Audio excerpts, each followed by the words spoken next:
Admiral Zexathari stared at the main screen with his yellow eyes filled with worry. The battle reports kept coming in, and each one was worse than the last. His reptilian hands gripped the command chair as another red dot disappeared from the star map, another world lost to the void swarm. The bridge of his flagship was quiet except for the soft beeping of computers and the nervous breathing of his crew. Officers from 12 different alien species worked together, but their faces all showed the same thing: fear. They had been fighting the swarm for 3 years now, and they were losing badly. "Sir, we just lost contact with Sector 7, reported Lieutenant Tavara, her crystal-like skin glowing blue with stress. The ethereal race always changed colors with their emotions, and blue meant deep worry. The entire defense fleet gone. Zexathari closed his eyes for a moment. Sector 7 had 50 warships and millions of people. Now it was just empty space and floating metal. The void swarm did not take prisoners. They did not want territory. They just destroyed everything alive and moved on to the next target. "How many ships do we have left?" he asked his tactical officer. 812 combat-ready vessels across all fleets, sir," came the reply from Commander Vorthak, a bear-like alien with thick fur and sad eyes. "We started this war with over 4,000. The numbers hurt to hear." The Galactic Confederation had been the greatest alliance in known history. 12 proud species working together, sharing technology and knowledge. Now they were just refugees running from an enemy they could not understand or stop. Zexathari looked at the tactical display again. The void swarm ships looked like giant insects made of metal and flesh. They moved in perfect formation, never making mistakes, never showing mercy. Their weapons could melt through the strongest shields in seconds. Worse, they seemed to learn from every battle, becoming harder to fight each time. "Sir, incoming message from the Council," Tavara announced. The hologram of Chancellor Mordan appeared above the command console. The elderly Centaurian leader looked tired and old. His forearms hung at his sides like he had given up trying to gesture hope into existence. "Admiral," Mordan said slowly, "the Council has made a decision. We are pulling back to the core worlds. All Outer Rim territories are to be abandoned." Zexathari felt his heart sink. The Outer Rim had billions of people on hundreds of worlds. "Chancellor, if we abandon the Rim, the swarm will have a clear path to our home worlds, yes," Mordan interrupted. "But if we spread our forces too thin, we will lose everything anyway. At least this way, we can make our final stand with our remaining ships together." The word final hung in the air like a death sentence. No one wanted to say it out loud, but everyone knew what it meant. This was not a retreat to regroup and fight again.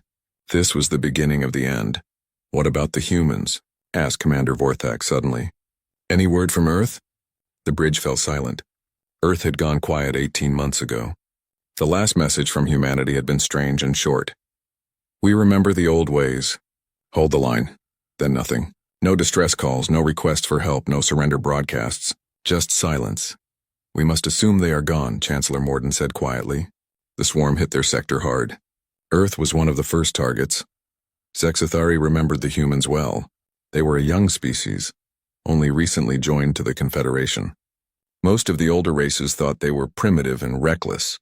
Humans used simple technology and crude weapons compared to the elegant energy weapons of the ethereals or the bioships of the Saurians. But they had something else. They never gave up, even when they should. During the early battles with the swarm, human ships would keep fighting even when their hulls were broken and their engines dead. Other species would retreat when the odds were bad, but humans would fly straight into enemy formations if it meant saving others. It was foolish and brave at the same time. "Admiral, we need to move soon," Tavara said, checking her instruments. "Swarm scouts are only 6 hours away from the Nexus Gate."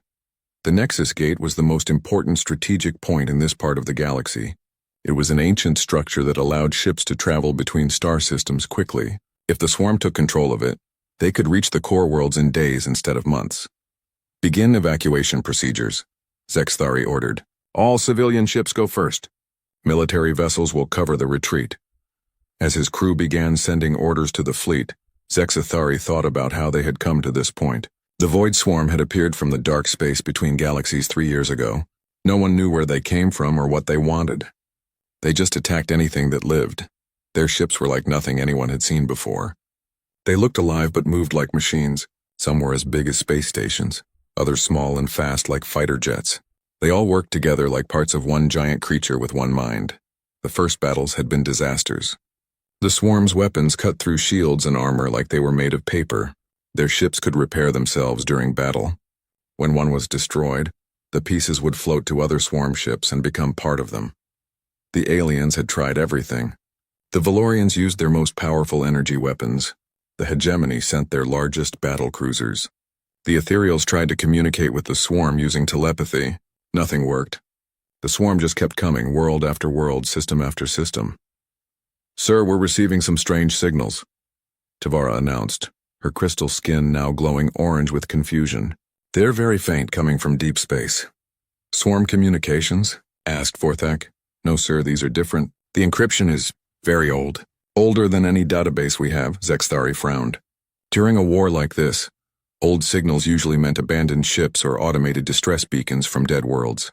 Can you decode them?" "Working on it, sir. The language patterns are unusual. They don't match any known species." Before Zexthari could respond, alarms began ringing throughout the ship. The main screen showed new contacts appearing at the edge of sensor range. "Lots of them. Swarm fleet incoming," shouted the tactical officer. "Estimated arrival time 4 hours. All ships, this is Admiral Zexthari," he announced on the fleet communications channel. "Emergency evacuation order. All civilian vessels jump to safe coordinates immediately." Military ships formed defensive positions around the Nexus Gate. As hundreds of ships began moving across the star field, Zexthari watched the swarm approach. Their formation was perfect as always, like a dark cloud spreading across space. Soon they would control another strategic point and the Confederation would be pushed back even further. "Sir," Tavara said quietly, "I'm still picking up those strange signals. They're getting stronger." "Focus on the evacuation, Lieutenant," Zexthari replied. Whatever those signals were, they would have to wait. Right now he had to save as many lives as possible before the darkness swallowed them all. But somewhere in the back of his mind, he wondered about the humans and their last message. We remember the old ways. What had they meant by that? And why did he feel like something important was about to happen? The evacuation from the Nexus Gate had been a nightmare. Zexthari sat in his command chair, watching the damage report scroll across his screen. They had lost 63 ships during the retreat, including 2 heavy cruisers and a medical transport full of wounded soldiers. The swarm now controlled the gate just as everyone had feared. "Admiral, incoming priority message from the research vessel Crystal Dawn," Tavara announced. Her crystal skin was still glowing orange, which meant she was confused about something. "Put them through," Zexthari replied. The hologram of Dr. Kellen appeared above the console. The ethereal scientist looked excited despite everything that had happened. Her crystalline features were bright white, which meant discovery or breakthrough. "Admiral, we have found something incredible in the outer nebula region," Dr. Kellen said quickly. "We were scanning for swarm activity when we detected massive energy signatures. They're not swarm technology, sir. They're something else entirely." Zexthari leaned forward. "Explain." "The energy patterns are ancient, Admiral. I mean really ancient. Our dating system suggests the technology is at least 50,000 years old, maybe older. But the signatures are moving, which means whatever is out there is still active." Commander Vorthak looked up from his tactical station. Could it be some kind of automated defense system? Something left behind by an extinct civilization? "That's what we thought at first," Dr. Kellen continued. "But the movement patterns are too complex for simple automation. These signatures suggest large vessels, possibly an entire fleet." Zexthari felt a chill run down his spine. An ancient fleet that had been hidden for 50,000 years, suddenly becoming active during the worst crisis in galactic history. It seemed too convenient to be coincidence. "Doctor, have you been able to determine who built these vessels?" "That's the strange part, Admiral. We found fragments of communication signals attached to the energy signatures. Tavara has been helping us decode them and the results are disturbing." Tavara's skin shifted to deep blue. "Sir, the signals contain human language markers. Not modern human, but definitely from Earth's linguistic family. The problem is these signals are as old as the energy signatures themselves." The bridge fell silent. Everyone was thinking the same impossible thing. How could human language be attached to technology that was older than recorded galactic history? "There's more," Dr. Kalen added. "We've been analyzing historical records trying to understand the connection. Admiral, did you know that human technological advancement was unusually rapid? What do you mean? Zexathari asked. Most species take thousands of years to develop space travel after they discover fire. Humans did it in less than 10,000 years. That's incredibly fast, almost impossible without outside help. Vorthak growled softly, which was what his species did when they were thinking hard. Are you suggesting the humans had help from whoever built these ancient ships? I'm suggesting something more complicated than that, Dr. Keelan replied. We've found references in Earth's archaeological records to something called the First Ones and the Inheritors. Most human scholars thought these were just myths, but what if they weren't? Tavara's console beeped with an incoming transmission. Sir, we're receiving a message from Captain Torres aboard the Freedom's Hope. She says they have found something we need to see. The hologram changed to show Captain Maria Torres, one of the few human officers still serving with the Confederation fleet. Her dark hair was pulled back in a military style, and her brown eyes looked tired but determined. Admiral, my ship was investigating debris fields in the outer sectors when we found this, she said, holding up a small metallic object. It's a data core from a human exploration vessel that went missing 2 years ago. The ship was called the Pathfinder, and they were investigating some ruins on the moon of a dead world. What kind of ruins? Zexathari asked. Ancient ones, sir. The data core contains their final reports before they disappeared. According to this, they found a massive underground complex, filled with technology that shouldn't exist. The technology was clearly not human, but it responded to human DNA somehow. Captain Torres paused and looked directly at the camera. Admiral, the report mentioned something called Protocol Lazarus. The crew believed they had found evidence that humans were meant to inherit this technology, but only when they were ready. Ready for what? Vorthak asked. To fight something called the Old Enemy, Torres replied. Sir, the data core contains references to a great war that happened before recorded history. Some kind of cosmic threat that the First Ones fought and defeated, but at great cost. They left their technology behind for their inheritors to use if the enemy ever returned. Zexathari felt pieces of a puzzle clicking together in his mind. Captain, show me the exact coordinates where this ship was found.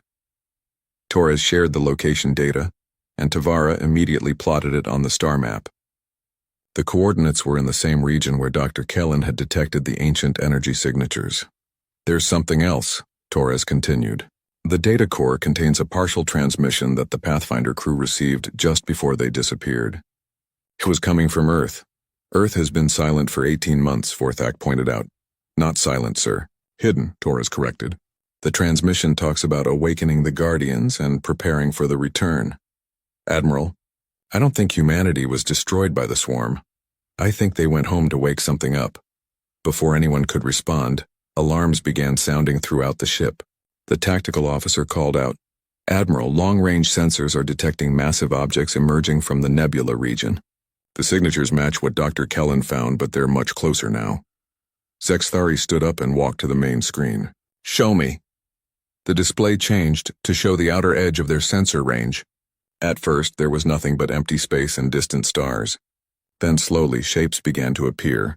They were huge, much larger than any ship in the Confederation fleet. Their designs were unlike anything Zexathari had ever seen. Smooth and organic-looking, but clearly artificial. Sir, we're receiving a transmission, Tavara announced, her skin now glowing bright white with excitement and fear. From the approaching ships? No, sir, from Earth. It's the first signal we've received from human space in 18 months. Put it through. The voice that came through the speakers was calm and confident, speaking in accented English that somehow sounded both familiar and ancient. This is Captain Sarah Chen of the Earth Defense Fleet. To all Confederation forces in this sector, please maintain your current positions. We are coming to join the fight. The transmission ended, leaving the bridge in stunned silence. Finally, Vorthak spoke in a whisper. The humans are alive. Not just alive, Zexathari said, staring at the massive shapes on the screen.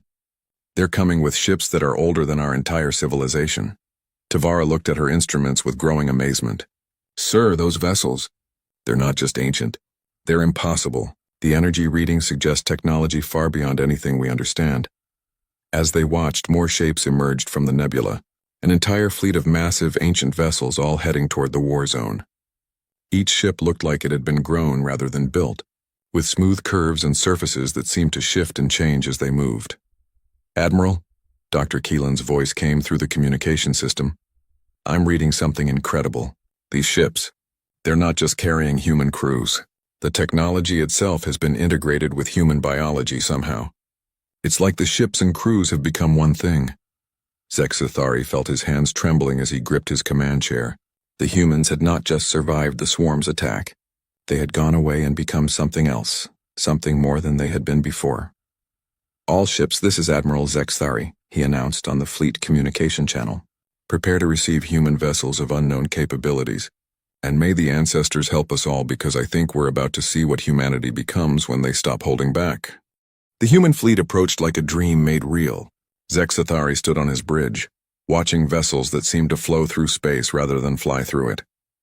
Each ship was kilometers long, their hulls gleaming with an inner light that pulsed like a heartbeat. They moved in perfect formation, but not the rigid patterns of military vessels.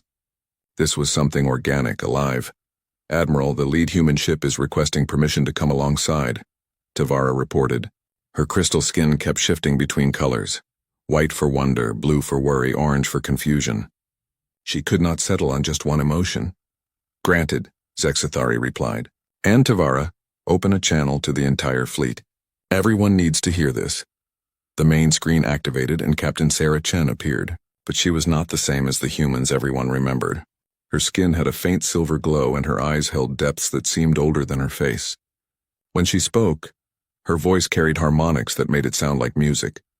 "Admiral Zexathari, it is good to see you again," she said with a smile that was both warm and sad.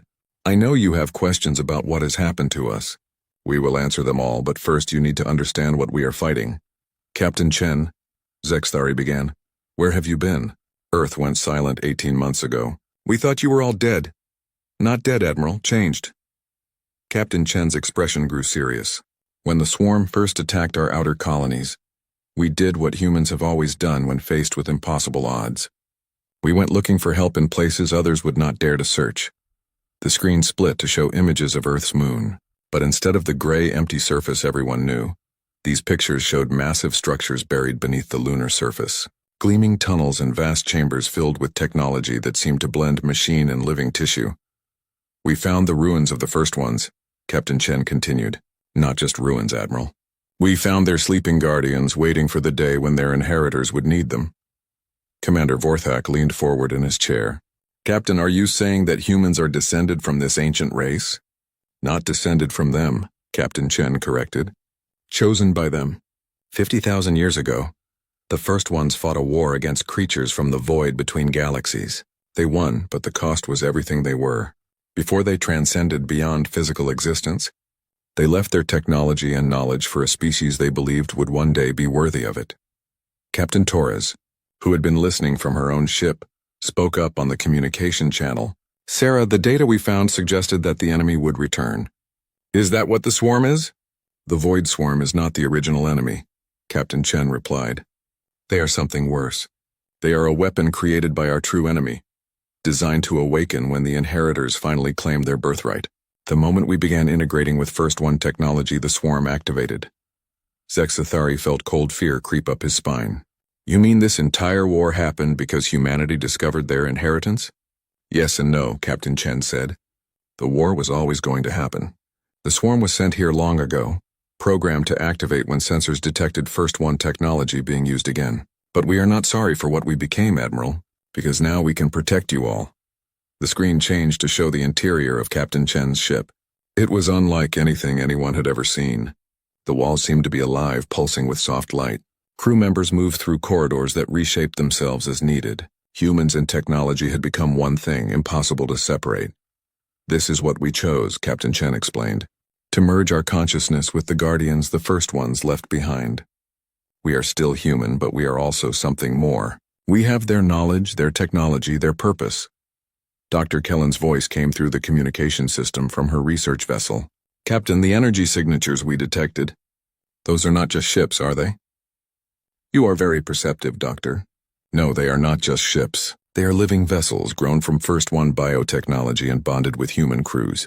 Each ship is a partnership between our species and theirs, between the past and the future. As if to demonstrate, Captain Chen's ship began to change shape. The hull flowed like liquid metal, extending new sections and retracting others.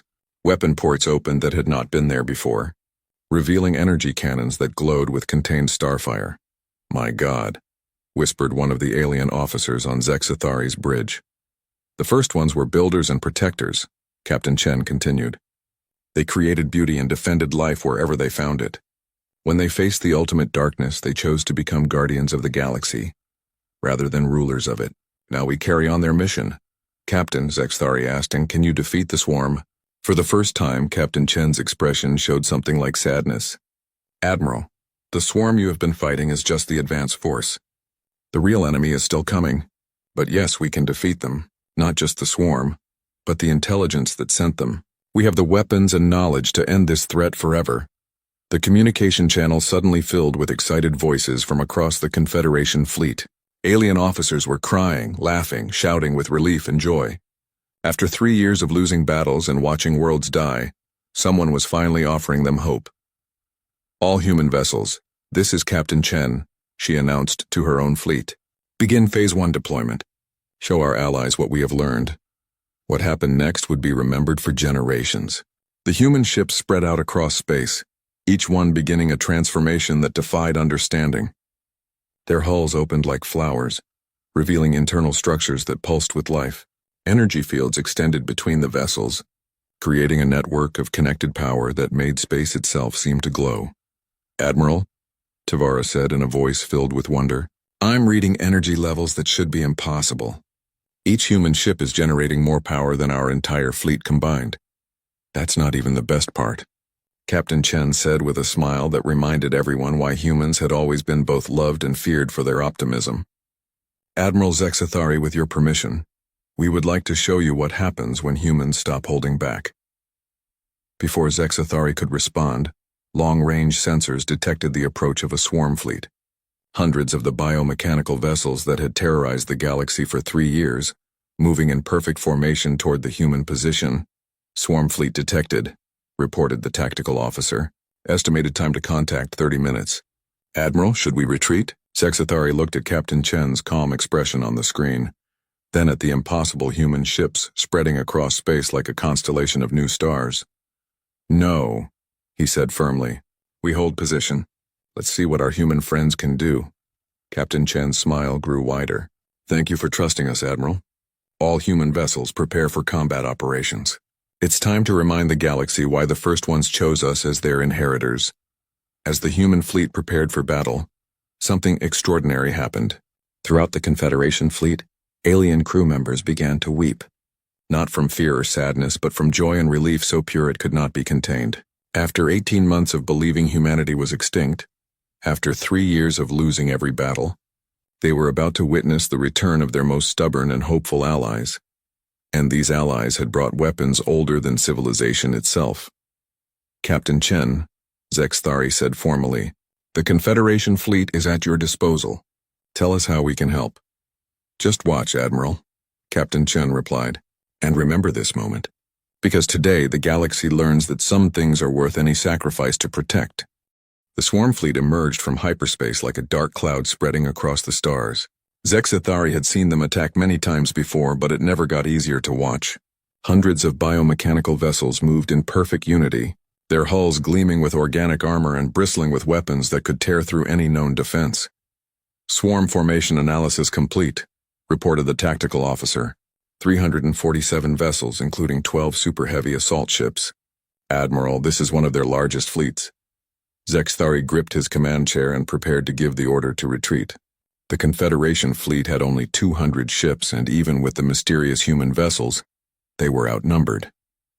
But before he could speak, Captain Chen's voice came through the communication system. "All Confederation ships maintain current positions. Human fleet is moving to intercept." "Captain Chen," Zexathari said urgently, "there are too many of them, even with your advanced technology." "Admiral," Captain Chen interrupted gently, "please trust us. This is what we were made for." The human ships began to move, and immediately Zexathari knew he was witnessing something that would change warfare forever. The vessels did not accelerate like normal ships. Instead, they seemed to fold space around themselves. appearing and disappearing across the battlefield in the blink of an eye. "Sir, the human ships are moving faster than our sensors can track," Tavara announced, her crystal skin now pure white with amazement. "They're not using conventional propulsion at all." The first contact came when a human vessel materialized directly in front of a swarm super heavy. The alien ship's weapons fired immediately, energy beams that could melt through a space station. But the human ship simply absorbed the attack, its hull glowing brighter as it converted the enemy fire into its own energy. Then the human vessel responded. What emerged from its weapon ports was not energy beams or missiles. It was something that looked like liquid starlight, flowing through space toward the swarm ship. When it made contact, the enemy vessel simply stopped existing. Not destroyed, not blown apart. It was unmade on a fundamental level. Its matter converted into energy that the human ship absorbed. "Dear ancestors," whispered Commander Vorthak. "What kind of weapons are those?" "Not weapons," came Dr. Keelan's voice from her research ship. "I'm reading the energy signatures. They're using controlled matter conversion. They're literally eating the enemy ships." Across the battlefield, the human fleet engaged the swarm with devastating effectiveness. Each human vessel fought like it was alive, their hulls flowing and changing shape to adapt to different combat situations. When swarm ships tried to ram them, the human vessels simply opened holes in their hulls to let the enemies pass through, then closed around them like living traps. "Admiral, look at this," Tavara said, pointing to her sensor display. "The human ships are communicating with each other, but not through normal channels. They're using some kind of telepathic network." Zexathari watched in amazement as the human fleet moved like a single organism. Ships would appear exactly where they were needed, working together with perfect coordination. When one vessel was overwhelmed by multiple attackers, others would instantly teleport to its aid. But the most incredible thing was happening to the swarm itself. For the first time in 3 years of war, the enemy formation was breaking apart. The biomechanical ships that always moved in perfect unity were scattered across the battlefield, their coordination failing. "Captain Chen," Zexathari called. "What's happening to them? The swarm never breaks formation." "We're speaking to them in their own language," Captain Chen replied. Her image on the screen showed her standing in what looked like a living control room, her hands touching surfaces that pulsed with organic light. "The swarm operates through quantum consciousness networks. We learned how to disrupt those networks from the first ones." As she spoke, her ship moved toward one of the swarm super heavies. The enemy vessel fired everything it had, but the human ship phased through the attacks like they were not there. When it reached the swarm ship, something incredible happened. The human vessel extended tendrils of energy that penetrated the enemy hull. Instead of destroying the swarm ship, the tendrils seemed to be communicating with it. The biomechanical vessel suddenly stopped moving, its weapons powering down. "We're not just fighting them," Captain Chen explained. "We're freeing them. The swarm ships are not evil, Admiral. They're prisoners, forced to serve the real enemy through quantum slavery. We're breaking their chains." Throughout the battlefield, the pattern repeated. Human ships would approach swarm vessels and somehow communicate with them. One by one, the enemy ships began shutting down their weapons and drifting motionless in space. But not all of the swarm fleet gave up so easily. The largest vessels, the ones with the strongest quantum links to their controllers, continued to fight with desperate fury. They began targeting the Confederation ships, trying to force the humans to choose between offensive action and protecting their allies. "All Confederation vessels, evasive maneuvers," Zexathari ordered. But even as he spoke, he knew it was useless. The swarm weapons were too fast and too powerful. Then the human fleet did something that made every alien crew member gasp in wonder. Instead of choosing between attack and defense, they did both. The human ships created a protective barrier around the entire Confederation fleet, their hulls merging into a single energy field that absorbed every enemy attack. At the same time, other human vessels continued their assault on the remaining active swarm ships. They moved through space like ghosts, striking with weapons that rewrote the laws of physics with each shot. "Admiral," Captain Torres's voice came through the communication channel. "You need to see this. My sensors are picking up transmissions from the liberated swarm ships. They're sending thanks." Zexathari stared at his displays in disbelief. The biomechanical vessels that had terrorized the galaxy were now transmitting messages of gratitude to the human fleet that had freed them from mental slavery. The battle reached its climax when the Largest swarm Super Heavy, a vessel the size of a small moon, made a desperate charge toward the human command ship. Captain Chen's vessel, instead of avoiding the attack, moved directly toward the enemy. "Captain, what are you doing?" Zexathari called out. "Ending this," Captain Chen replied calmly. The two massive ships collided in space, but instead of an explosion, something beautiful happened.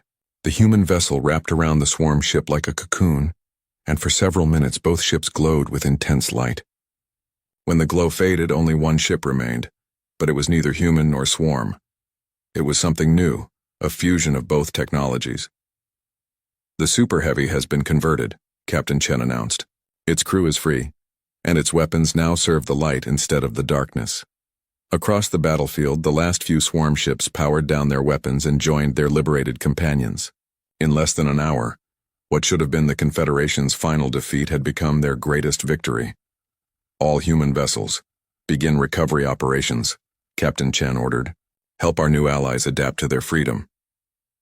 As Zexathari watched human ships gently approaching the former swarm vessels, he felt tears running down his scaly cheeks. Around him, his bridge crew was openly weeping with joy and relief. Throughout the Confederation fleet, aliens who had thought they would die today were crying tears of amazement and gratitude. "Captain Chen," Zexathari said when he finally found his voice, "I have never seen anything like this."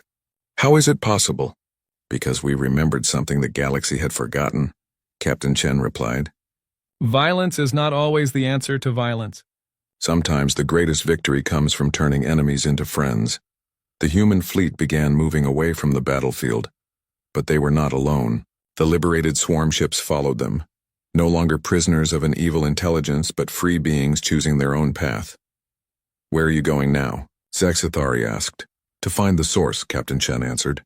"The intelligence that created the swarm is still out there, still sending more weapons against the galaxy. We're going to end this war permanently." As the combined human and former swarm fleet prepared to leave, Captain Chen appeared on the screen one last time.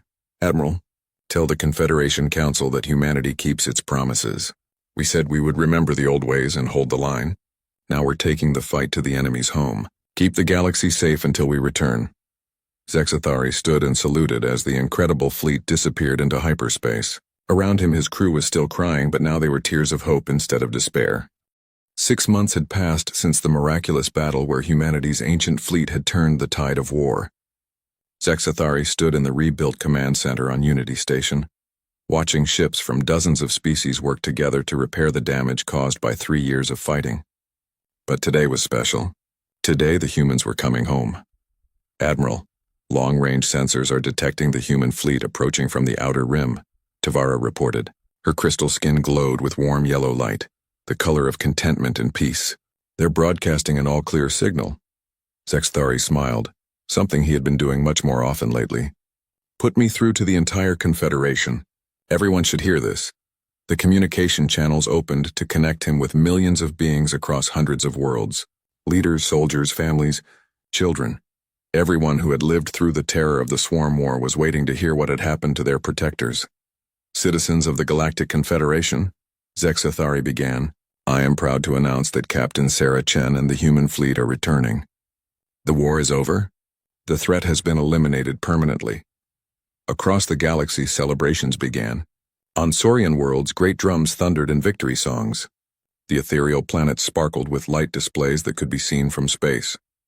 Even the normally serious Centaurians were dancing in their crystal cities. The main screen activated to show Captain Chen's ship materializing near the station. But something was different. The vessel looked even more beautiful than before, its biomechanical hull now decorated with patterns that seemed to tell stories of distant worlds and ancient battles. "Admiral Zexathari," Captain Chen's voice came through the speakers, warm with affection and exhaustion. "Permission to dock and report mission complete." "Permission granted, Captain, and welcome home." An hour later, Captain Chen stood in the station's main conference room, addressing the assembled leaders of the Confederation. She still had that faint silver glow to her skin, and her eyes still held depths that spoke of cosmic knowledge. But now she also looked tired in a way that went beyond physical exhaustion. "The source of the swarm has been destroyed," she announced simply. "The intelligence that created them was ancient and powerful, but it was also alone and afraid. In the end, we did not need to destroy it. We helped it remember what it had forgotten. Chancellor Morden leaned forward in his chair. Captain, please explain what you found out there. Captain Chen activated a holographic display that showed star charts of regions beyond the galactic rim. The enemy was not evil by choice. Long ago, it was part of the same cosmic community that included the first ones. But when a plague of madness swept through the universe, it became infected and forgotten its original purpose. The display showed images of vast, twisted structures floating in the void between galaxies. For millions of years, it created weapons like the Swarm to fight an enemy that no longer existed. When we found it, the entity was completely insane, trapped in a war that had ended before our galaxy was even formed. Dr. Kellen, attending via hologram from her research ship, asked, "How did you cure something that ancient and powerful?" "The same way the first ones taught us to cure the swarm ships," Captain Chen replied. "With compassion instead of violence. We showed it memories of peace, reminded it of what the universe was like before the madness. It took months, but eventually it remembered. The holographic display changed to show the twisted structures transforming into something beautiful. Gardens of living crystal growing in the void, biomechanical creatures that sang instead of fought, entire worlds being born from reformed matter. The entity is now using its power to heal the damage it caused," Captain Chen continued. "It's creating life instead of destroying it. The threat to our galaxy is over forever." Admiral Zexithari stood up slowly. "Captain, on behalf of the Galactic Confederation, I formally surrender command of all military forces to you and your fleet. You have proven that humanity deserves to lead us into whatever comes next." Captain Chen shook her head with a gentle smile. "Admiral, with respect, you misunderstand what we've learned. Leadership was never the goal. Protection was. We don't want to rule the galaxy, we want to guard it." She walked to the large window that looked out into space, where her fleet waited among the stars like gentle giants. "The first ones taught us that true strength comes from serving others, not commanding them. We're going to take our place as guardians of the outer darkness, making sure that nothing like the Swarm ever threatens our home again." "But what about Earth?" asked Captain Torres, who had been promoted to Admiral for her role in decoding the ancient signals. "What about humanity's place in the Confederation?" "Earth will always be our home," Captain Chen replied, "and humans will always be part of the galactic community. But some of us have chosen a different path. We're going to explore the spaces between galaxies, learning from the first ones and helping other civilizations that might face similar threats." Chancellor Morden stood up with obvious emotion. "Captain, the Confederation owes humanity a debt that can never be repaid. How can we possibly thank you for what you've done?" Captain Chen turned back to face the assembled leaders, and for a moment, she looked like the young human officer she had once been instead of the cosmic guardian she had become. "Just remember us," she said simply. "Tell your children and your children's children that when darkness came to consume the galaxy, humans chose to become light.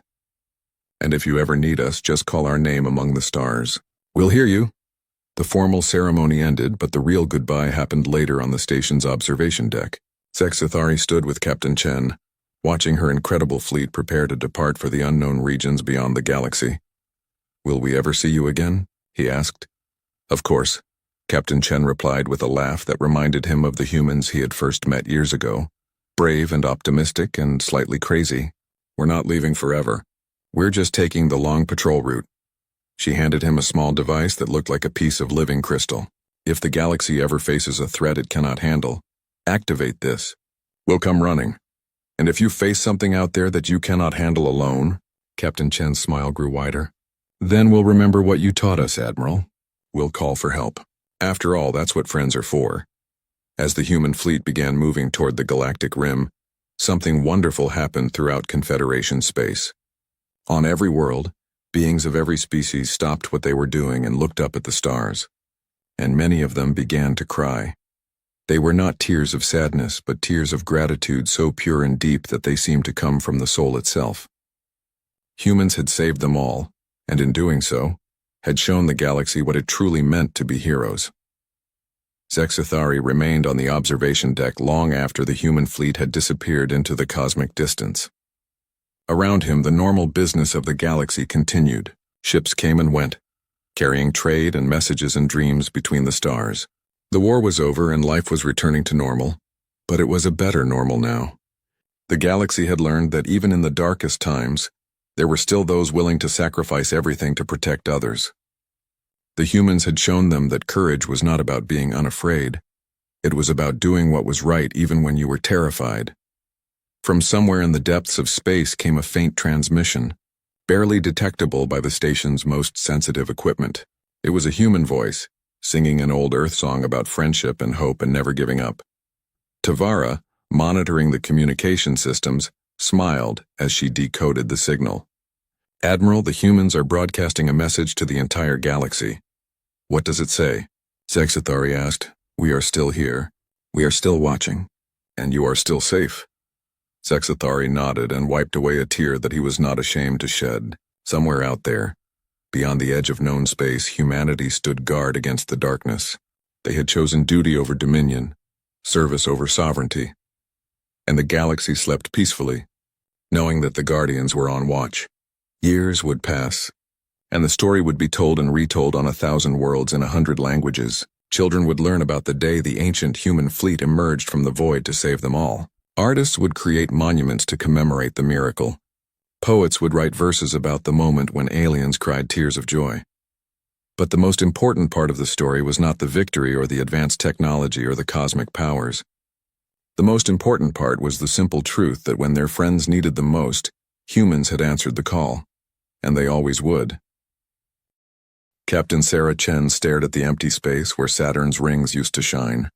3 hours ago, 10,000 human ships had been fighting there. Now there was nothing but glowing debris and the fading heat signatures of destroyed vessels. Her ship, the UES Defiance, drifted silently in the darkness beyond Pluto. They had been on a routine scouting mission when the attack began. By the time they received the emergency signals, it was already too late. "Captain," her communications officer spoke with a shaking voice. "I'm getting one last transmission from Earth Command." Sarah nodded. She already knew what it would say. The Zephyrian Empire had been moving toward Earth for 6 months. Humanity had thrown everything they had at the alien fleet. Ships, weapons, soldiers, everything. It hadn't been enough. The message crackled through the speakers. Admiral Morrison's voice was tired and filled with pain.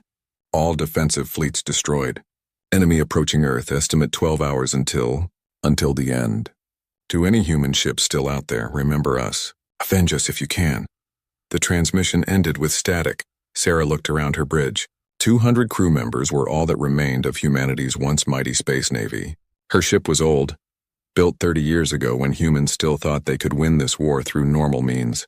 The Defiance had thick armor and powerful engines, but compared to Zephyrian technology, it might as well have been made of paper. "Captain, what are your orders?" asked Commander Torres, her second in command. Sarah was quiet for a long moment. Through the main screen, she could see distant flashes of light near Earth. The enemy was beginning their final attack. Soon there would be no more humans anywhere in the galaxy. The Zephyrian Empire controlled 40,000 star systems. They had been conquering the galaxy for over 1,000 years. Every species they met faced the same choice: surrender and become slaves, or fight and be destroyed completely. Humans had chosen to fight. For 50 years, humanity had held them back. Human ships were tough and human soldiers were brave. But the Empire had technology that seemed like magic. Their ships could disappear and reappear anywhere they wanted. Their weapons could destroy entire planets. Their shields could stop any attack humans could make. "Status report," Sarah said finally. "All systems working, Captain," replied Lieutenant Kim from the engineering station. "We have full fuel, ammunition, and supplies for 6 months. Long-range sensors show no other human ships anywhere in the system," added the sensor officer. "We appear to be alone." Alone. The last human warship in the galaxy. Sarah had trained her whole life to command a vessel like this, but she had never imagined she would be the final captain of the final ship. She thought about her family back on Earth, her husband Mark and their 2 children, Emily and Jake. Mark had wanted to evacuate to one of the outer colonies, but Sarah had convinced him to stay. She told him the fleet would protect Earth. She had been wrong. "Captain, we're receiving a wideband transmission from the enemy fleet," the communications officer announced. "Put it through." The main screen filled with the image of a Zephyrian commander. The alien looked like a tall, thin human, but its skin was silver and its eyes were completely black. When it spoke, its voice sounded like multiple people talking at once. Attention, remaining human vessel. You are alone. Your species is extinct. Your resistance is meaningless. Surrender immediately and you will be allowed to live as servants of the Empire. Sarah stood up slowly. Open a channel. Channel open, Captain. This is Captain Sarah Chen of the United Earthship Defiance. I have a message for your Empire.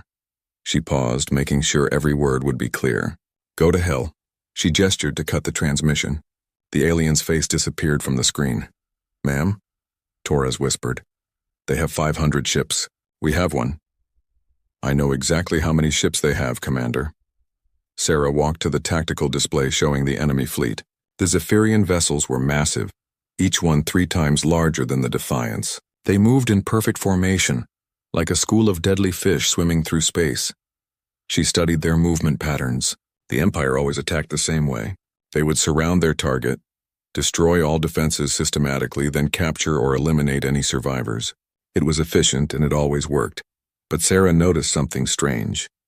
The enemy ships were moving slowly toward Earth. They weren't in any hurry. Why would they be? They had already won. Humanity was finished. That gave her an idea. A crazy, impossible idea.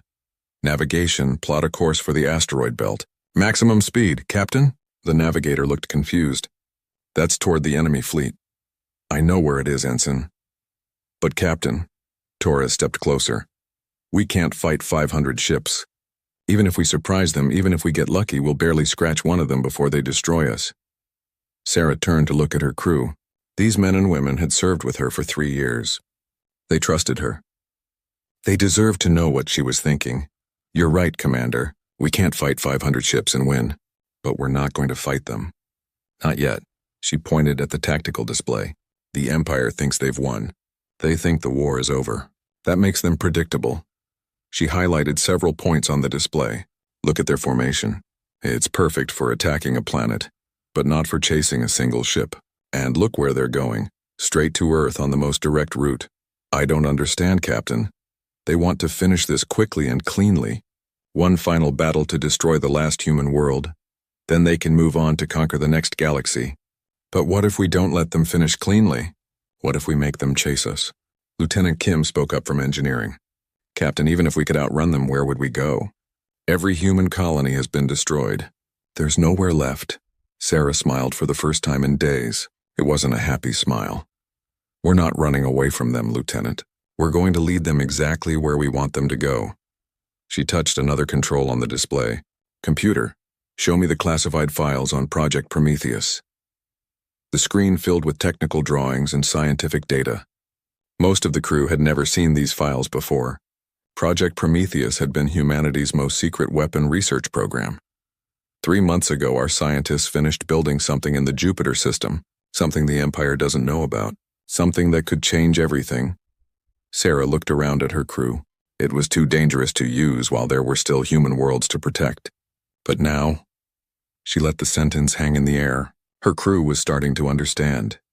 You're talking about using the Cascade weapon, Torres said quietly. The Empire has better shields, better weapons, better everything.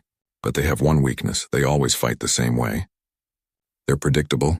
If we can get them to follow us to Jupiter, if we can get them in exactly the right position, it's suicide, Captain. Torres said. Yes, it is. Sarah looked at each member of her bridge crew. I won't order anyone to do this. If you want to take the escape pods and try to hide somewhere in space, I'll understand. But I'm taking this ship to Jupiter. I'm going to make the Empire pay for what they've done. The bridge was silent for a long moment. Then Lieutenant Kim spoke up. I'm staying, Captain. Me too, said the navigator.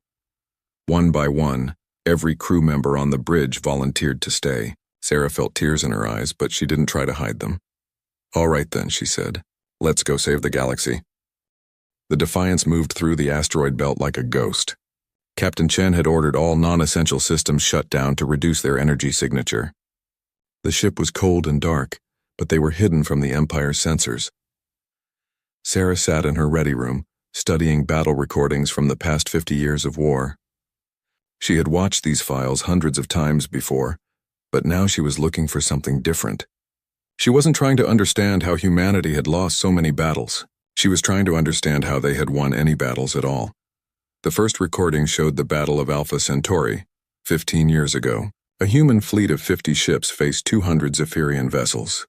By all logic, the humans should have been destroyed in minutes. Instead, they held out for 6 hours and actually managed to damage several enemy ships. Sarah watched Admiral Harrison make his decision to split his fleet into 3 groups and attack from different directions simultaneously. It was a stupid move according to military textbooks. Dividing your forces when facing a superior enemy was a recipe for disaster, but it worked because the Zephyrians hadn't expected it. The second recording was from the defense of New Tokyo.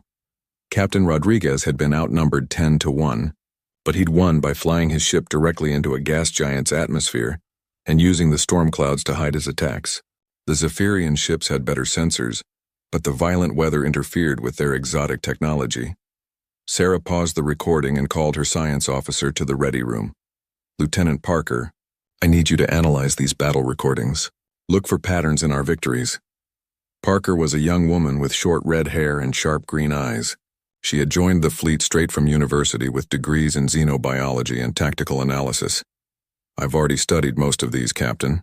Our victories usually came from unconventional tactics that violated standard military doctrine." "Exactly. But why did those tactics work against the Empire?"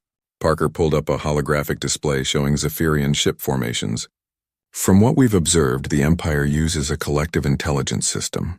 All their ships are connected to a central command network. This allows perfect coordination, but it also means they think like a computer," Sarah finished. "They calculate the most efficient solution to every problem." "Yes, Captain. Their tactics are mathematically optimal. They always choose the strategy with the highest probability of success and the lowest resource cost." Sarah stood up and walked to the viewport. Outside, asteroids tumbled slowly through space, following predictable orbits that had been calculated millions of years ago. The problem with optimal strategies is that they're predictable. If you always choose the mathematically best option, your enemy can eventually figure out what you're going to do. "But Captain, humans usually chose mathematically terrible options. We should have lost every battle," Sarah smiled. "That's exactly why we won some of them. When you do something completely irrational, something that should fail, your enemy can't predict it because their computers never consider impossible plans." She turned back to Parker. "The Empire conquered 40,000 star systems by being smarter, stronger, and more efficient than everyone else. But they've never faced an enemy crazy enough to make decisions that don't make sense." Parker looked confused. "I don't understand how that helps us, Captain. We're still just one ship against 500. Because I'm going to do something so stupid, so impossible, that their computers won't even consider it as a possibility." Sarah brought up a tactical display of the Jupiter system. "I'm going to lead their entire fleet into a trap using bait they can't resist." "What kind of bait?" "The last human ship, apparently crippled and desperate, trying to reach a secret base." Sarah explained her plan. The Defiance would begin broadcasting false distress signals, claiming engine damage and life support failures. They would leave a trail of debris suggesting the ship was falling apart. The course would lead toward Jupiter, specifically to the area where Project Prometheus waited. "The Empire will want to capture us alive," Sarah continued. "They'll want to study our ship and interrogate the crew to understand why humans were so difficult to conquer. They won't just destroy us from a distance." Parker looked skeptical. "But Captain, our ship really will be damaged. To make the deception convincing, we'll have to actually disable some systems, and Jupiter's radiation field will interfere with our electronics. That's the beautiful part, Lieutenant. The same radiation that will hurt us will completely scramble their exotic technology. Their ships are designed for efficiency in normal space. They're not built to handle chaotic environments." Sarah brought up technical specifications for both human and Zephyrian vessels. Human ships were overbuilt and redundant, designed by engineers who expected everything to break down eventually. Multiple backup systems, thick shielding, and simple technology that could function in extreme conditions. Zephyrian ships were elegant and precise. Their technology was based on quantum manipulation and exotic matter. It was incredibly powerful, but it required stable conditions to function properly. "Jupiter's storms create massive electromagnetic interference," Sarah explained. "Their phase shift drives won't work reliably. Their gravity weapons will be unstable. Their shields will fluctuate. While our old-fashioned fusion engines and projectile weapons will work fine, Parker realized. Exactly. We'll be fighting them in an environment where human technology has the advantage. Parker still looked worried. But Captain, even if everything works perfectly, even if we disable half their fleet, there will still be hundreds of ships left. How do we destroy all of them? Sarah's expression became grim. We don't destroy them with weapons, Lieutenant. We erase them from existence. She activated a classified file that required her command codes and biometric scan. The holographic display showed technical specifications for the most dangerous weapon humanity had ever created. The quantum cascade generator, Parker whispered. Our scientists spent 10 years building it. The theory is simple. Convince matter that it never existed in the first place. Create a bubble of nothingness that expands at light speed, erasing everything it touches. Parker studied the technical data. Her face went pale as she understood the implications. Captain, this weapon requires the generating ship to be at the center of the cascade. There's no way to trigger it remotely. Whoever activates it will be the first thing erased. I know. And the power requirements are enormous. We'd have to channel the energy through our main reactor, our engines, and every system on the ship. The Defiance would be torn apart just from the power surge, even before the cascade begins. I know that too. Parker sat down heavily in her chair. You're talking about suicide, Captain. Sarah nodded. The Empire thinks they've won because they destroyed all our fleets and conquered all our worlds. But they made one mistake. They let one human ship survive. One ship with 200 people who have nothing left to lose. She turned off the holographic display and looked directly at Parker. The Empire rules through fear. For 1,000 years, no species has been able to seriously hurt them. They've become arrogant. They think they're invincible. Sarah's voice became hard. I'm going to prove them wrong. When their 9th conquest fleet disappears completely, every enslaved species in the galaxy will know that the Empire can bleed. Parker was quiet for a long moment, processing everything she had learned. How long do we have to prepare? She finally asked. 18 hours until we begin broadcasting the distress signals. The Empire fleet should reach Jupiter in about 60 hours. Sarah stood up. I need you to work with engineering to modify our systems. We need to make this deception perfect. What should I tell the crew? Sarah paused at the door to her ready room. Tell them we're going to do something that's never been done before. Tell them we're going to make the Empire remember our names. After Parker left, Sarah remained alone with her thoughts. She thought about her husband and children back on Earth. By now, they were probably dead. The Empire never left survivors when they conquered a world. But their deaths would not be meaningless. The Cascade weapon would destroy the Empire's most powerful fleet. The rebellions that followed would free billions of enslaved beings across the galaxy. 200 humans against 40,000 star systems. The odds were impossible. That's exactly why it might work. The Defiance limped through space, trailing vapor and debris. To anyone watching, the ship looked like it was falling apart. Smoke poured from damaged sections, the engines sputtered and misfired, and emergency lights flashed along the hull. It was all fake, but it looked completely real. Captain Chen watched the performance from her bridge. Her crew had spent 12 hours carefully damaging their own ship. They'd vented atmosphere from empty sections, shut down non-critical systems, and even fired a few shots at their own armor plating to create convincing scorch marks. Engineering report, Sarah called out. We're running on emergency power only, Lieutenant Kim replied. Main engines are operating at 30% capacity just like you ordered. Life support is fluctuating but stable. From the outside, we look like we're barely holding together. Perfect. Communications, begin broadcasting our distress signal. The communications officer activated a pre-recorded message that would repeat every 10 minutes on all frequencies. Mayday, Mayday. This is UES Defiance. We have suffered critical damage to engines and life support, attempting to reach emergency supplies at coordinates. The message gave a location deep in the Jupiter system, near one of the gas giant's smaller moons. Sarah had chosen those coordinates carefully. According to their fake distress call, there was a secret human supply depot hidden there. It was exactly the kind of story that would interest the Empire. A chance to discover humanity's hidden resources and capture the last human ship intact. Captain, the sensor officer announced, I'm detecting movement from the Empire fleet. They're changing course. Sarah felt a moment of satisfaction. The trap was working. How long until they reach us? At their current speed, approximately 18 hours. But Captain, they're not coming directly at us. They're spreading out into a search pattern. Sarah nodded. The Empire wasn't stupid. They knew this could be a trap.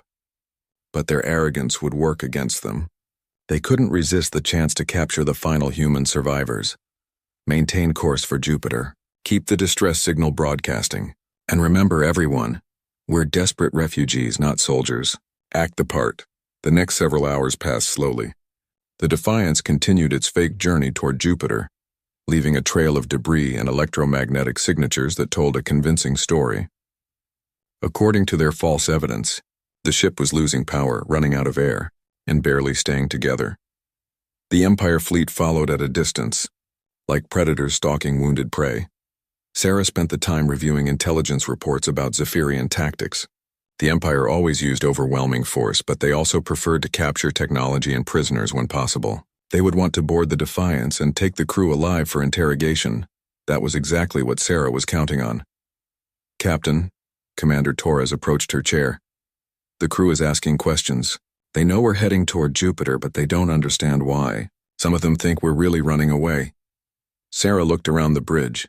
Her officers were trying to look busy, but she could see the worry in their eyes. They trusted her, but they were scared. Attention all hands, Sarah announced over the ship's intercom. This is the captain. I know many of you are confused about our current mission. I know some of you think we're retreating. She paused, making sure she had everyone's attention. We are not retreating. We are setting up the most important ambush in human history. In approximately 12 hours, we will engage the entire Empire fleet in battle. We will be outnumbered 500 to 1. We will almost certainly die. The bridge was completely silent. Sarah could hear the hum of the engines and the whisper of air recycling through the vents. But we will not die for nothing. We will take the enemy with us, and we will show the galaxy that humans never surrender. I need every one of you to trust me for 12 more hours. Can you do that?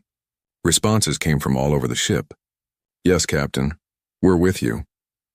Let's make them pay. Sarah felt proud of her crew, but also guilty. These people had volunteered to follow her on what they knew was a suicide mission. The least she could do was give them a chance to understand why. Commander Torres, Lieutenant Parker, report to my ready room. Bring the senior staff. 10 minutes later, Sarah's most trusted officers gathered around the conference table. She activated the holographic display and showed them the real plan. Ladies and gentlemen, this is Project Prometheus. The technical specifications for the quantum cascade generator appeared in the air above the table. Several officers gasped when they realized what they were looking at. Our mission is to lead the Empire fleet to these coordinates. Sarah pointed to a location deep within Jupiter's Great Red Spot. The cascade generator is hidden inside the storm. When we activate it, everything within 1 light hour will be erased from existence. Including us, Torres said quietly. Yes, including us. Lieutenant Parker leaned forward. Captain, I've been thinking about the power requirements. Even if we channel everything through our reactor, we might not have enough energy to trigger the cascade. Sarah had been worried about the same thing. The cascade generator needed an enormous amount of power to function, more than any single ship could provide. That's why we're going to use Jupiter itself, she explained. The Great Red Spot is a massive electromagnetic storm. If we can tap into that energy and direct it through our ship's systems, we'll be using our entire vessel as a focusing lens, the chief engineer realized. Captain, that will tear us apart even faster. I know, but it's the only way to guarantee the cascade will work. Sarah looked at each of her officers. These were good people, skilled professionals who had served with distinction. They deserved better than this. I want everyone to understand this is not a direct order. Anyone who wants to leave can take an escape pod when we reach Jupiter. You can hide in the outer system until this is over. Nobody moved. Nobody spoke. Finally, Commander Torres broke the silence. With respect, Captain, we're not going anywhere. If this is humanity's last stand, we want to be part of it. The others nodded in agreement. Sarah felt tears in her eyes, but she forced them back. There would be time for emotion later. All right then, let's discuss the tactical situation. The holographic display showed the Jupiter system in detail. The gas giant's powerful magnetic field and radiation belts would interfere with Zephyrian technology, but it would also make conditions extremely dangerous for human ships. The Empire fleet will try to surround us when we reach Jupiter, Sarah explained. They'll want to prevent our escape and force us to surrender. But they won't expect us to fly directly into the Great Red Spot. Because it's suicide, Torres pointed out. Exactly. Their computers will calculate that we're trying to hide in the storm clouds, not destroy ourselves. By the time they realize what we're really doing, it will be too late. Lieutenant Kim studied the engineering data. Captain, I can modify our engines to survive in Jupiter's atmosphere for maybe 10 minutes. After that, the pressure and radiation will crush us. How long do we need to activate the cascade? According to these specifications, about 3 minutes once we're in position. Sarah nodded. That should be enough time. What about the Empire ships? Their exotic technology won't work properly in the storm, Parker added. But they have conventional backup systems. They'll be able to follow us for a while. Good, I want them close when the cascade activates. Sarah turned off the holographic display and looked at her officers one last time. This plan depends on perfect timing and a lot of luck. If anything goes wrong, if the cascade doesn't work, then we'll have died for nothing. Are you all sure you want to do this? The response was immediate and unanimous. Every officer volunteered to stay.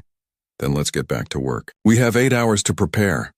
As her officers filed out of the ready room, Sarah remained behind to study the tactical display one more time. The Empire fleet was getting closer, following their fake distress signals toward Jupiter. Soon, the most powerful military force in the galaxy would discover what happened when you pushed humans too far. They would learn that sometimes the most dangerous enemy was one with nothing left to lose. Sarah thought about Earth, probably already conquered and destroyed. She thought about the billions of humans who had died fighting this war. She thought about her family. Their deaths would be avenged. The Empire would pay for what they had done. Computer, she said quietly. Record personal log. Final entry. Recording, Captain. To anyone who finds this log, we tried to do the right thing. We tried to save as many people as we could. I hope it was enough, she paused. And recording. Outside her window, Jupiter grew larger as they approached. The massive planet's swirling storms looked like a gateway to hell. That was exactly where she was taking the Empire fleet. Jupiter filled the view screen like an angry god. The massive planet's great red spot swirled with storms that had been raging for centuries, a hurricane larger than Earth itself. Lightning flashed in the deep clouds and radiation levels were climbing rapidly. Captain Chen stood on the bridge of the Defiance, watching the Empire fleet close in around them. 500 alien ships moved in perfect formation, their exotic hulls gleaming in Jupiter's reflected light.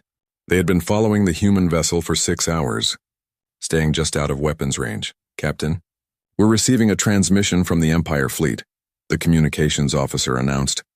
Put it through. The main screen switched to show a Zephyrian commander. This one looked different from the others Sarah had seen. Older, with silver markings on its face that probably indicated high rank. Human vessel. This is Fleet Commander Zethkar of the 9th Conquest Fleet. You will surrender immediately. Your species is extinct. Your resistance is meaningless, Sarah stepped forward.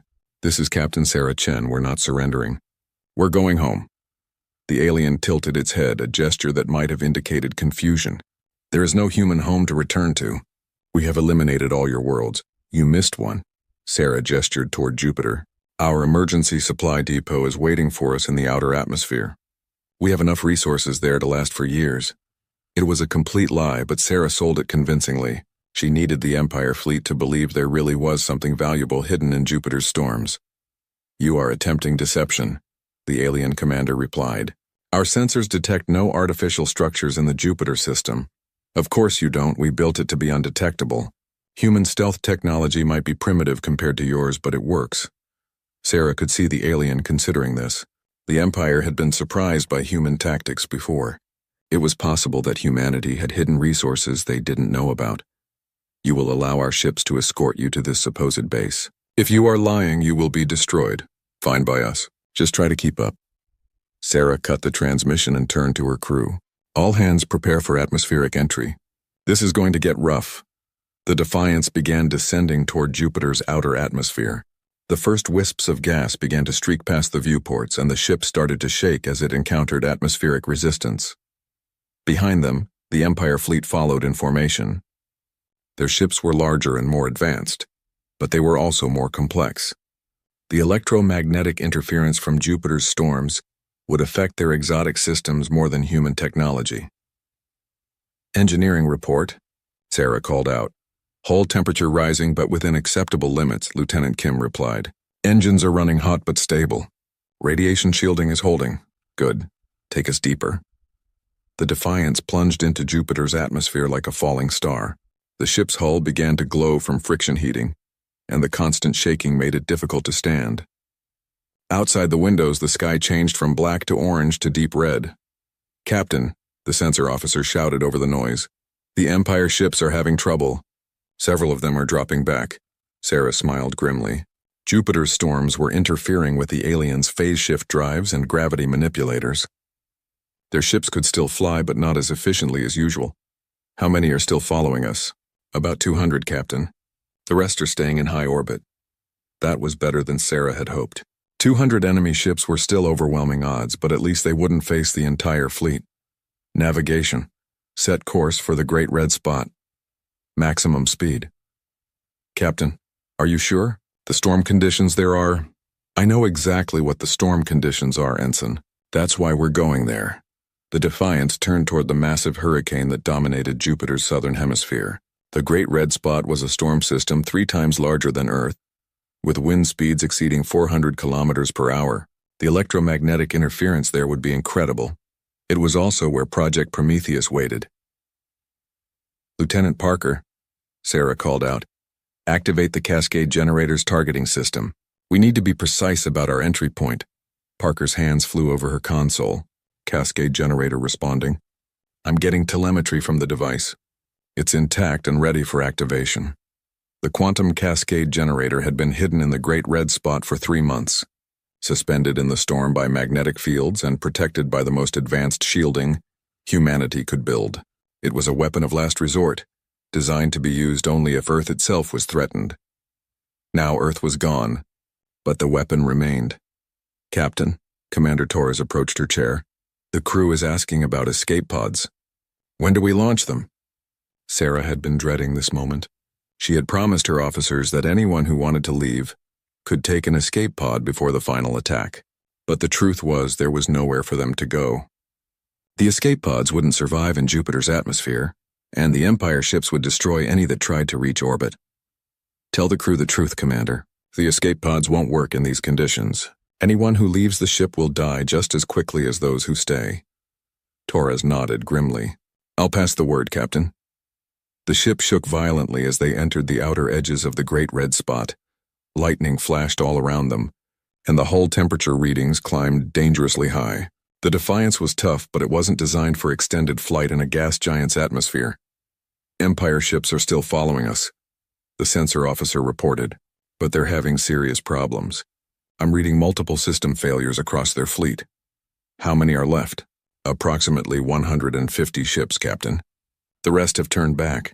Sarah felt a surge of satisfaction. The Empire's technological superiority was working against them in Jupiter's chaotic environment. Their ships were too sophisticated, too dependent on exotic systems that couldn't function properly in the storm. Engineering. How long can we survive in these conditions? Lieutenant Kim checked his readings. Maybe 8 minutes, Captain. After that, the atmospheric pressure will crush our hull. That should be enough time. Parker, what's our distance to the Cascade Generator? 15,000 kilometers and closing. We should reach the activation point in 4 minutes. Sarah opened a channel to address the entire ship. All hands, this is the captain. In 3 minutes, we will activate the Quantum Cascade Generator. The weapon will erase everything within 1 light hour of Jupiter, including us. She paused to let that sink in. I want everyone to know, you have served with honor. You have given your lives to save billions of beings across the galaxy. Your sacrifice will not be forgotten. Responses came from all over the ship. It's been an honor, Captain. Thank you for letting us be part of this. See you on the other side. Sarah felt tears running down her cheeks, but she kept her voice steady. 2 minutes to activation. All stations prepare for Quantum Cascade initiation. The Defiance continued its descent into the heart of the Great Red Spot. The storm raged around them with incredible fury, but the ship held together through sheer determination and human engineering. Behind them, the remaining Empire ships followed in a rough formation. Their sleek hulls were scarred and blackened by the atmospheric entry. and many of their exotic systems had failed completely. But they were still coming. 1 minute to activation point, Parker announced. Sarah watched the countdown timer on her screen. In 60 seconds, she would give the order that would end her life and the lives of everyone aboard the Defiance. But it would also destroy the most powerful fleet the Empire had ever assembled. Cascade generator locked onto target, Parker reported. All systems ready for activation. Empire ships are closing in, Captain, Torres added. Range 5,000 kilometers, perfect. Sarah wanted the alien fleet as close as possible when the Cascade activated. The more ships they destroyed, the bigger the message they would send to the rest of the galaxy. 30 seconds to activation. Sarah thought about her husband and children one last time. She hoped they had died quickly when the Empire attacked Earth. She hoped they knew she loved them. 10 seconds. The Empire ships were firing now, their energy beams lancing through the storm toward the Defiance. The human ship's shields flared and sparked. Under the assault, 5 seconds, Sarah took a deep breath and placed her hand on the activation. Control 4, 3, 2, 1. She pressed the button. For a moment, nothing happened. Then reality began to tear apart. The quantum cascade generator activated with a flash of light that made the sun look dim. Space itself began to unravel in a perfect sphere centered on Jupiter's great red spot. The cascade expanded at the speed of light, erasing everything it touched. The Defiance was the first to go, simply ceasing to exist as if it had never been built. Then the Empire ships vanished one by one as the expanding bubble of nothingness swallowed them. In her final moment, Sarah saw the cascade spreading outward like ripples on a pond. She smiled as the light reached her. The Empire would remember this day. The quantum cascade spread outward from Jupiter like a perfect sphere of nothingness. Where it touched matter, that matter simply stopped existing. There was no explosion, no debris, no energy release. Objects caught by the cascade didn't get destroyed. They were erased from reality itself. The UES Defiance vanished first, along with Captain Sarah Chen and her crew of 200 volunteers. Then the bubble expanded to swallow the Empire ships that had followed them into the Great Red Spot. 150 of the most advanced warships in the galaxy disappeared without a trace, but the cascade didn't stop there. It continued growing at the speed of light, consuming everything within a radius that eventually reached 1 full light hour. Asteroids, gas clouds, debris from ancient battles. All of it simply ceased to exist. Jupiter itself survived because the cascade generator had been positioned in the outer atmosphere, but a massive chunk of the gas giant's southern hemisphere was gone. The Great Red Spot, a storm that had raged for centuries, was now a perfect spherical void in the planet's swirling clouds. The remaining Empire ships, those that had stayed in high orbit, could only watch in shock as their entire forward fleet disappeared. 350 vessels had been pursuing the human ship. Now only empty space remained where they had been. Fleet Admiral Kethmore stood on the bridge of his command ship, staring at sensor readings that made no sense. According to his instruments, 150 warships had simply stopped existing. There were no energy signatures, no debris fields, no indication that a battle had even taken place. Status report, he ordered his tactical officer.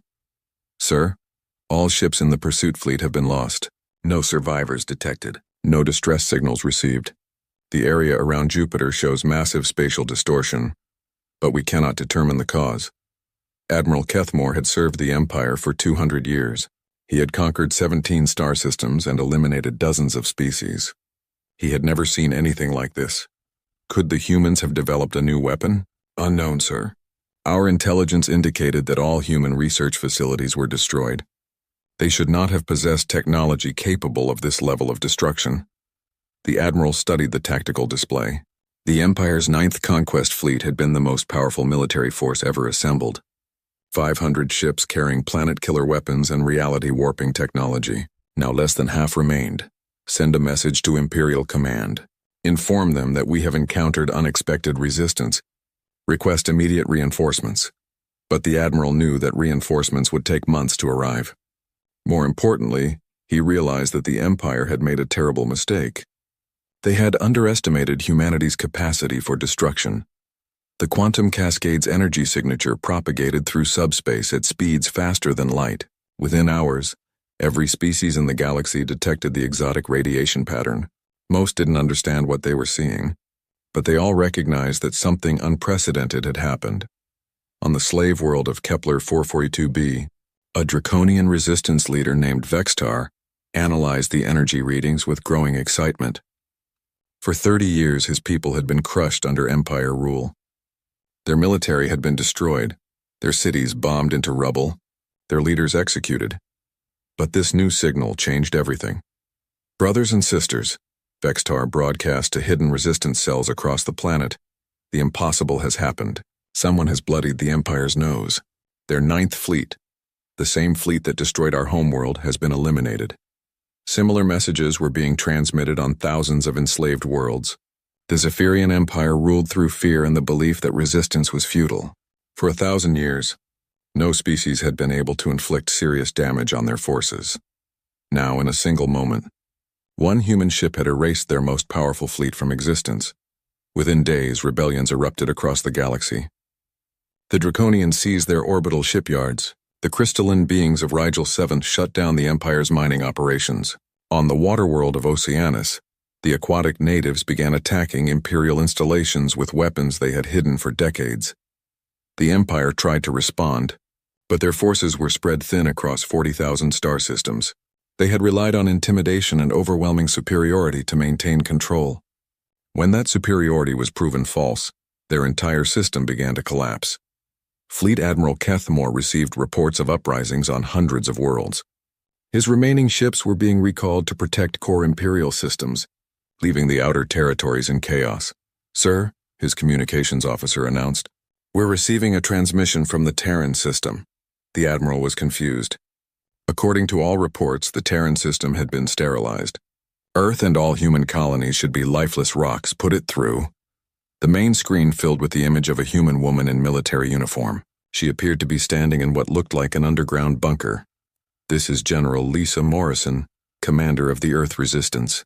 To any Imperial forces still in our system, you have 10 hours to withdraw beyond the heliopause. After that, we will consider you hostile targets." Admiral Kethmore leaned forward. "Impossible. Our forces reported complete planetary sterilization." The human smiled coldly. "Your forces lied to you, Admiral. We've been hiding in underground cities and asteroid bases for months. You destroyed our surface installations and killed millions of our people, but you didn't kill all of us. Even if some humans survived, you cannot resist the Empire's power." "Really? Because from where I'm sitting, it looks like one human ship just erased your entire 9th fleet. That was Captain Chen and the Defiance, by the way. We're very proud of them." The Admiral felt something he had never experienced before: uncertainty. The Empire's intelligence had been completely wrong about human capabilities and survival. "You cannot have many ships remaining," he said, trying to sound confident. "We have enough. More importantly, we have something you don't: allies. Every enslaved species in the galaxy is watching this conversation. They're seeing that the invincible Empire can be defeated." As if to prove her point, the communication screen split to show similar transmissions from dozens of other worlds. Draconian, Rigelian, Oceanic, and other species leaders were all making similar declarations of independence. General Morrison's voice cut through the chaos. "Here's what's going to happen, Admiral. The Empire's reign of terror is over. We're forming a Galactic Liberation Alliance, and our first goal is to free every world you've enslaved. You cannot succeed. Even if you have survived, even if the other species rebel, the Empire still controls thousands of fleets. But you don't control fear anymore," Morrison replied. "For 1,000 years, species surrendered to you because they thought resistance was hopeless. Now they know better. They've seen what happens when someone fights back with nothing left to lose." The transmission ended, leaving Admiral Kethmore staring at a blank screen. Around the galaxy, similar scenes were playing out as Imperial commanders faced rebellions they had never anticipated. On the former slave world of Vega Prime, Draconian fighters emerged from hidden bunkers to attack Empire installations. On the mining world of Asteroid Station 7, crystalline workers used industrial equipment to tear apart Imperial ships. In the water world of Oceanus, aquatic natives launched coordinated strikes against underwater bases. The Empire tried to respond with their usual tactics: overwhelming force and brutal retaliation. But their fleets were scattered and their morale was shaken. For the first time in their history, they were fighting an enemy that wasn't afraid of them. Years later, When the Galactic Liberation War finally ended, with the complete collapse of the Zephyrian Empire, historians would mark the Battle of Jupiter as the turning point. They would study the tactical recordings and wonder how 200 humans in an obsolete ship had accomplished what entire civilizations could not. The answer was simpler than most people understood. Captain Sarah Chen and her crew had done something that the Empire's computers couldn't calculate or predict. They had chosen to die rather than surrender. In the final analysis of the war, alien scholars would note that the Zephyrian Empire fell because they made one critical error. They believed that all intelligent species were fundamentally rational and would choose survival over principle. They had never encountered humans before. The monument, built on the ruins of Jupiter's Great Red Spot, bore a simple inscription in hundreds of languages, in memory of the UES Defiance and her crew, who proved that sometimes the most dangerous enemy is one with nothing left to lose. Below that, in smaller text, was Captain Chen's final message. This is Captain Sarah Chen of the United Earthship Defiance. We are the last of humanity and we are taking you with us. Remember our name when your empire falls.